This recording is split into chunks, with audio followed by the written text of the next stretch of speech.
Selanjutnya Pak Khalid. Assalamualaikum warahmatullahi wabarakatuh. Pak Ketua, Bu Ketua, teman-teman sekalian Komisi 4 yang saya banggakan, Pak Menteri beserta seluruh jajaran saya banggakan, izin menyambung sedikit pendalaman dari fraksi Partai Gerindra. Pertama, izinkan, mungkin saya lihat ini ada PLT atau Dirjen baru dari KKP, Dirjen Tangkap.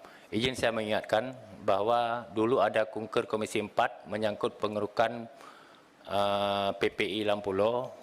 Saya dengar sampai hari ini belum ada tindak lanjut. Saya takut anggaran itu nanti malah nggak terrealisasi. Masyarakat menunggu agar mohon perhatian agar dapat terrealisasi dengan baik. Yang kedua, terima kasih di atas mungkin banyak isu yang berkembang tentang PP 26.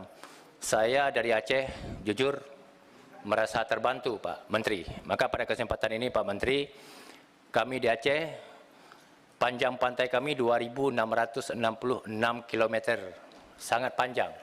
Sehingga banyak muara kami yang dangkal. Maka mungkin kemarin setelah saya membaca PP 26 2003, saya pikir ini solusi.